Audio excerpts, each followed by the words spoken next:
포스테코글루 감독의 지도하에 짧은 기간 동안 많은 발전을 이뤄낸 토트넘. 이번 시즌 현재 6라운드까지의 공격적인 지표를 보면 웬만한 기록들이 최상위권급으로 경기를 주도하는 능동적인 축구 이상으로 그친 것이 아니라 어느 정도 현실로 이뤄낸 모습이었습니다.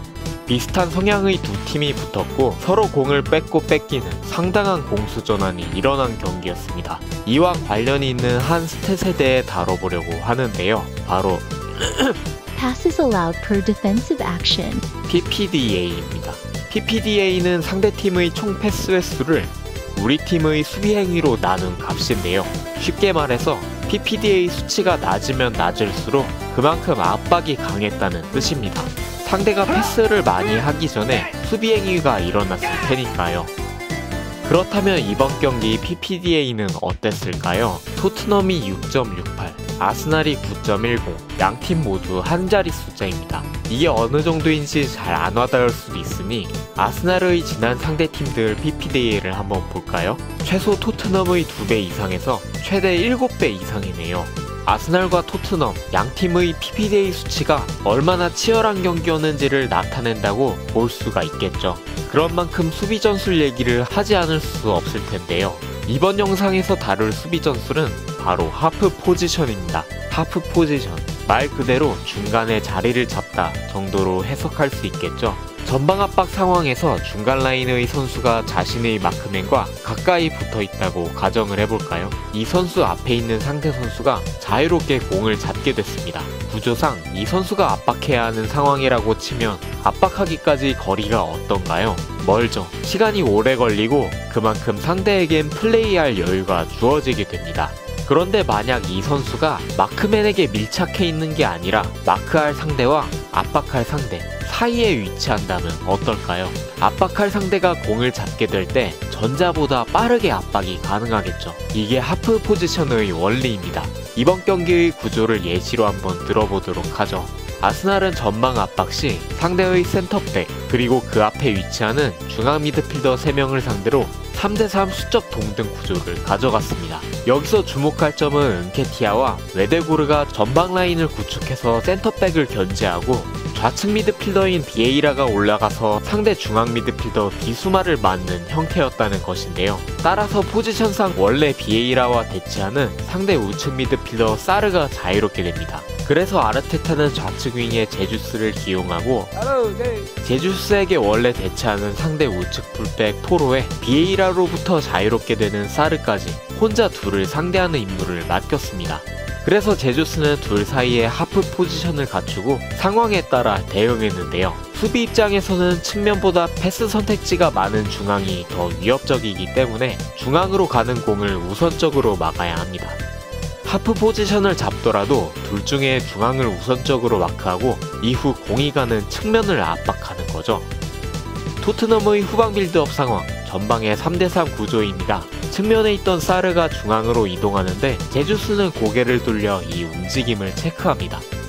포로가 자유롭지만 제주스는 측면으로 미리 붙지 않습니다. 공에서 중앙의 사르로 가는 길을 먼저 마크한 셈이죠. 그렇다고 사르에게 바짝 붙지도 않습니다. 그러면 포로에게 공이 갔을 때 거리가 있으니 압박 시간이 걸리고 그만큼 포로가 여유있게 플레이할 수 있기 때문이죠. 포로에게 공이 가자 그제서야 압박에 들어가는 모습입니다. 이렇게 하프 포지션의 개념에 대해 알아봤는데요.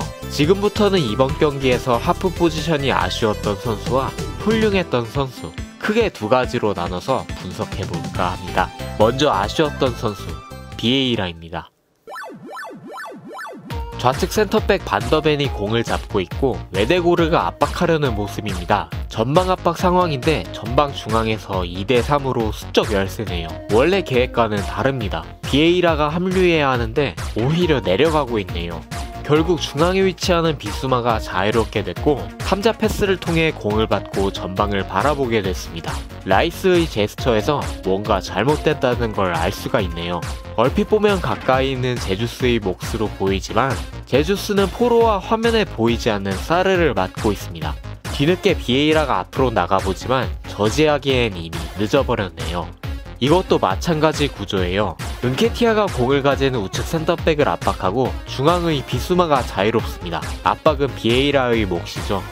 그런데 가다 말고 측면으로 빠지는 사르 쪽으로 몸이 쏠려버립니다. 하지만 사르는 제주스의 몫이죠. 결국 시간이 지체돼 버렸고 비수마는 그 틈에 공을 받고 돌아설 수 있게 됐습니다. 이 장면은 어떤가요? 한번 일시정지하고 뭐가 잘못됐는지 분석해보세요. 우측 센터백이 공을 잡고 은케티아가 압박을 가는데 비에이라의 몸 방향은 뒤를 가리키고 있습니다. 동시에 움직여서 비수마를 압박할 포지션을 잡아야 하는데 말이죠. 결국 비수마가 공을 받을 때까지도 움직이지 않는 모습입니다. 제주스의 제스처가 이 상황을 말해주네요. 이렇게 아쉬웠던 비에이라의 수비 전술 수행은 후반 시작과 동시에 교체됐던 걸 납득하게 해줍니다. 그럼 이번엔 반대로 잘한 선수의 플레이를 분석해볼까 하는데요. 바로 제주스입니다. 제주스는 비에이라가 올라가는 비대칭적인 압박 구조로 인해 혼자 둘을 상대해야 했다고 했었죠. 마르티넬리가 없는 상황, 이런 역할을 수행해야 했던 좌측 윙에 제주스를 기용한 것은 매우 성공적이었습니다. 아스날의 패스 차단 맵을 보면 특히 상대 진영 좌측에서 많은 걸 한눈에 알아볼 수 있는데요. 이 중 4개가 제주스가 기록한 것이었죠. 여기에 인터셉트, 태클까지 더한 제주스의 수비 지표는 매우 훌륭합니다. 아스날의 전방 압박 상황, 제주스가 포로와 사르 사이에서 하프 포지션을 잡고 있습니다. 여기서 골키퍼가 롱패스를 시도하는데요. 어디로 향한 걸까요? 바로 제주스를 넘어 우측 전방이었습니다. 그런데 제주스가 이 패스를 가로채는데 성공하네요. 골키퍼의 의도대로라면 우측 윙이 공을 받고 가브리엘과 경합하는 그림이었을 텐데요. 제주스가 혼자 2명이 아니라 3명을 커버하게 된 골이죠. 최초의 포로, 그리고 화면에 안 보이는 사르 사이에 하프 포지션을 잡은 제주스입니다. 여기서 변칙적으로 공격형 미드필더 메디슨이 깊게 내려갔는데요. 상황의 변화에 따라 제주스가 앞으로 전진해서 포로를 마크해 메디슨을 압박에 두는 하프 포지션으로 전환합니다. 여기서 제주스의 동작에 숨겨진 디테일이 흥미로운데요. 골키퍼가 패스하려고 하자 앞에 둔 오른발에 무게중심을 싣습니다. 골키퍼의 패스가 제주스의 후방을 향한다면 이를 추진력 삼아 더 빠르게 후방으로 수비 가담하기 위해서죠. 하지만 골키퍼의 패스 동작이 메디슨을 향한 걸로 판단되자 곧바로 오른발 무릎을 굽히면서 메디슨에게 달려듭니다. 결국 메디슨이 돌아서기 전에 압박을 가해서 공을 뺏어내고 좋은 득점 찬스.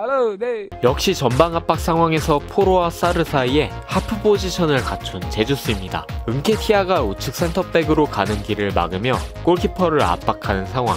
여기서 포로가 깊게 내려가자 뒤따라가는데요.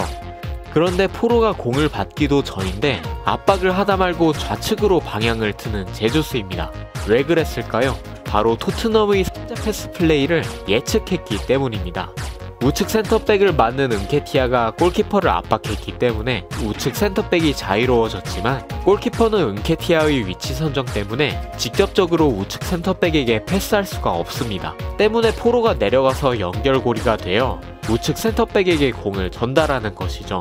보통 아르테타는 이렇게 자유로운 센터백에게 공이 가는 상황이라면 후방 자원이 나와서 센터백을 압박하는 게 아니라 전방 자원이 다시 뛰어서 커버하는 식으로 대응을 하는데요. 하지만 이 장면에서는 은케티아가 커버하는 게 아니라 제주스의 예측 움직임을 통해 한 번 더 뛰어야 했던 은케티아의 체력을 아낄 수가 있었던 것이죠. 또 측면에서 들어오는 게 아니라 앞에서 막는 구조이니 우측 센터백의 시간적 여유, 치고 나갈 수 있는 공간, 그리고 패스길까지 막을 수 있었네요.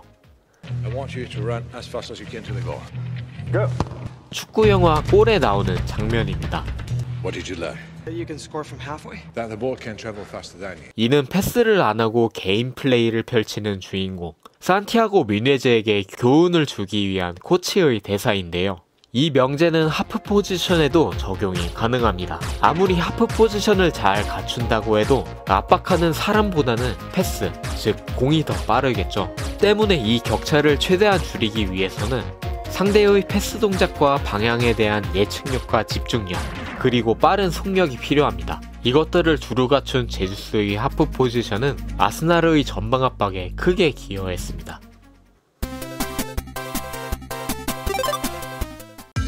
이번 경기 역시 라야가 선발로 나서며 3경기 연속 벤치에 앉게 된 램스데일이었습니다. 게다가 다른 경기도 아니고 북런던 더비에서의 결장, 이 정도면 거의 주전 경쟁에서 완전 밀렸다고 봐도 무방할 정도인데요. 그런데 대인배스러운 모습을 보여 화제가 되기도 했습니다.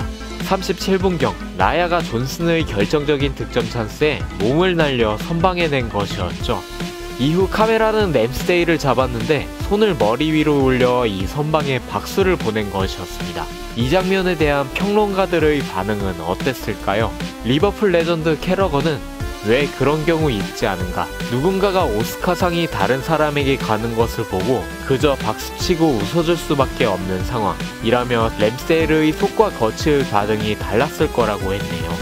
이번 무승부에서 아쉬웠던 순간이 참 많았지만 그 중에서도 가장 아쉬웠던 것 한 가지만 꼽으라 한다면 역시 2대1 상황에서 허용했던 동점골일 텐데요. 이 동점골에서 에러를 낸 것이 바로 조르지뉴였습니다. 하필 라이스가 등부상을 입고 전반전이 끝난 후 교체되는 바람에 갑작스럽게 투입된 조르지뉴였죠. 지난 시즌 아스톤빌라전 극장골을 포함한 감초 같은 플레이로 좋은 영입이라 평가받던 조르지뉴. 본인의 말대로 다시 일어서서 이번 시즌에도 멋진 순간을 만들어주길 기대해보겠습니다.